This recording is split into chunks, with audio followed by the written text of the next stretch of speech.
Willkommen bei einer weiteren Folge zur Waake-Vorbereitung. Heute geht es um Ski und Schlitten. Beginnen wir gleich mit den Skiern. Wie man sieht, kann ich hier auf eine breite Auswahl zurückgreifen. Und zwar haben wir hier zweimal Ski von Unique. Das ist eine Wiener Skimanufaktur, also die werden wirklich in Wien handgefertigt, die Ski. Das ist der vom ersten Waake, relativ breit, ungefähr 110 mm bei der Bindung. Hat sich herausgestellt, oben in Norwegen ist der Schnee meistens hart windgepresst und da ist der breite Ski ein Nachteil, weil man ja beim Kiten eigentlich immer oder meistens auf der Kante unterwegs ist und das geht ziemlich auf die Knie. Dann haben wir uns entschieden für in etwa 88 Bindungsbreite. Das ist wirklich das ist ein Unique Serien-Ski. Das ist ein auf mich maßgeschneiderter Custom-Ski von Unique. Geht super geil zu fahren.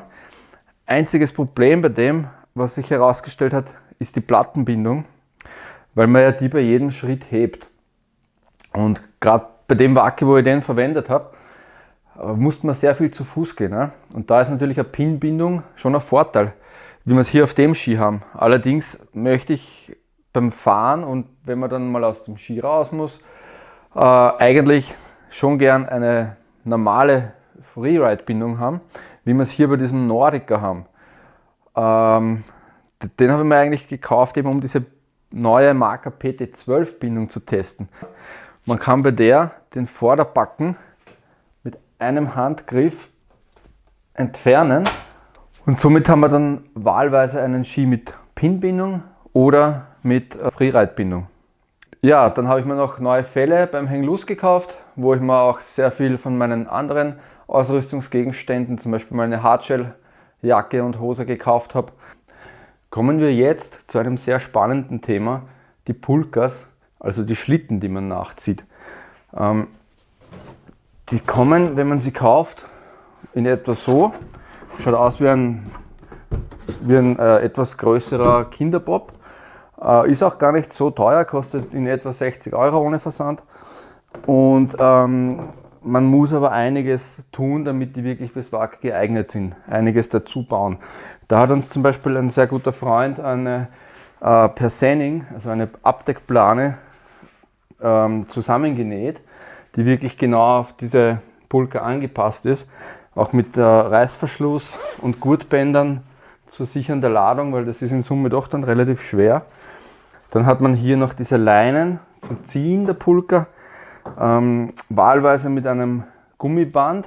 Wenn man eben mit dem Kite fährt, ist das gut, wenn man da ein bisschen ein Federelement drinnen hat. Hingegen, wenn man zu Fuß geht, ist man lieber direkt verbunden mit dem Schlitten. Ich habe mir da jetzt ein Bremssystem entwickelt. Die Idee dabei ist, wenn die Leine locker wird, damit einem der Schlitten hinten nicht rauffährt, soll sich dieser Ruckdämpfer unter den Schlitten schieben. Und dann ist natürlich die Frage, warum sind da zwei Schlitten nebeneinander gebunden? Das Problem ist, wenn ich jetzt nur einen Schlitten habe und dann fahre ich eine Kurve, dann fängt er zum Driften an, fängt sich irgendwann und überschlägt sich. Und das ist natürlich sehr mühsam und auch fürs Material nicht gut. Darum haben wir da zwei nebeneinander gebunden. Und jetzt ist die Frage, wie bindet man die zusammen? Und darum habe ich mir heuer Spacer designt und 3D gedruckt, mit denen die Schlitten auf Abstand gehalten werden sollen. Das habe ich auch noch nie in der Praxis getestet. Ja? Muss man alles noch vom Waake probieren. Höchste Zeit, das ganze Material in der Praxis zu testen, um fürs Waake auch wirklich vorbereitet zu sein und dort keine bösen Überraschungen erleben zu müssen.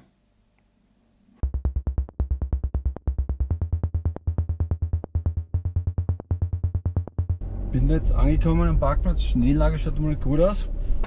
Habe jetzt mal kleines Gepäck eingepackt, Peak 5 und das Bergsteigtrapez. Also jetzt nicht das Material, das ich beim Wacken nehme, aber das möglichst leicht ist. Ich möchte jetzt möglichst schnell darauf kommen. Es wird in 2 Stunden dunkel und ich möchte einfach mal schauen, wo man dann morgen vernünftig trainieren kann. Ja, aus der Nähe betrachtet schaut der Hang da wiederum gar nicht so schlecht aus.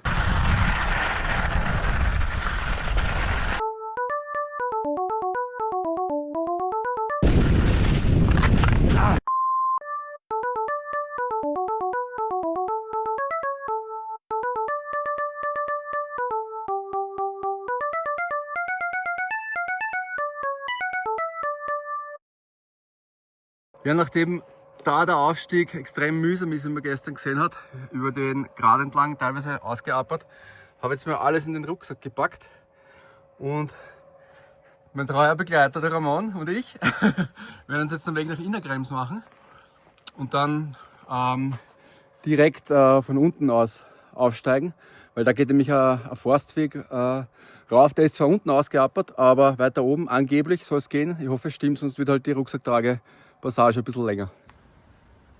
Ja, Innerkrems schaut richtig traurig aus. Angeblich sollte dieser Weg da hinten nach der ersten Kehre dann Schnee haben. Ja, das ist komplett zum Vergessen. Das ist ein Fleckerlteppich. Das ist Schnee, kein Schnee, komplett vereist, das wäre wurscht, aber ja, ich glaube, wir werden jetzt wieder rauffahren und werden es oben probieren. Ich habe jetzt alles in einen Rucksack gebracht, das schwere Zeug, weil den leichten Schlitten hinten nachziehen. Und über die Abbahnstellen hebt man einfach drüber. Ja, noch lachen wir.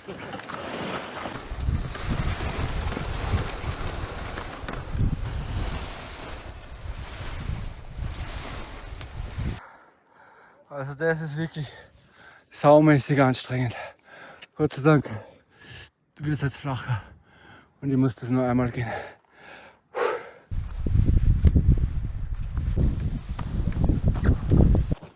Ja, gestern war der Aufstieg irgendwie leichter.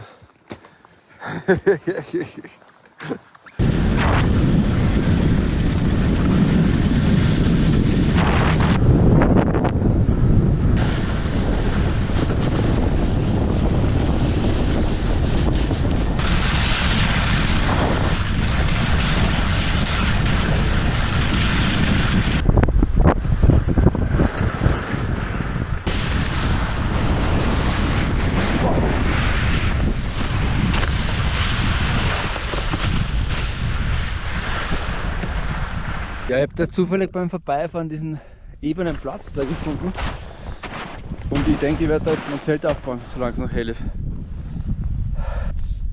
Ja, das Coole bei den Hilleberg-Zelten ist, dass sie so einfach aufzubauen sind. Und zack, steht. Ja, fein ist es da hier oben. Gestern um die Zeit habe ich mich gerade zusammengepackt und bin zurück zum Auto gefahren. Heute steht mein Zelt schon. Schauen wir mal, wie es da drinnen ausschaut. Ich habe da eben im Vorraum ausgegraben. Weiter runter geht es nicht, weil da kommt schon die Wiese. Aber es reicht gerade so. Da ist das Zelt und da kommt jetzt als nächstes meine Isomatte hin. Ich habe mir da jetzt alles ins Zelt gelegt, was ich heute noch brauche. Es ist jetzt nämlich gerade die Sonne untergegangen und es wird jetzt gleich ziemlich kalt werden. Da habe ich noch die Schafe rauslassen zum Essen kochen bzw. Schneeschmelzen. Taschen alles verschlossen, falls wieder erwartender Schneesturm kommt in der Nacht. Ja, Skistöcken da und somit alles vorbereitet. Ja, das ist meine Kochstelle zum Schneeschmelzen. Geiles Ding ist das.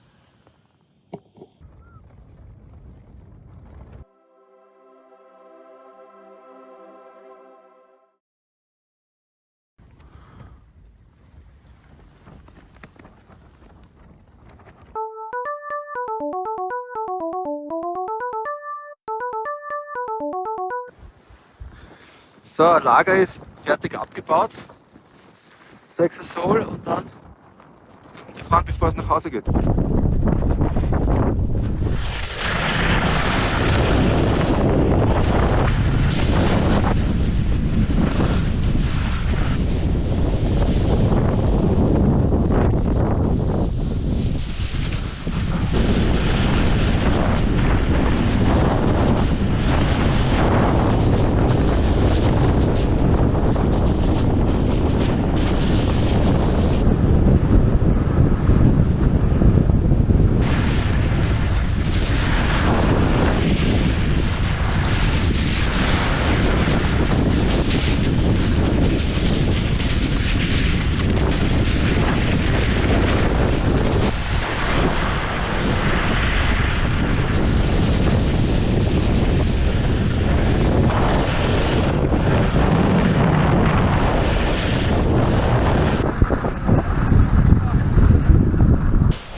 Jawohl, danke, Alter.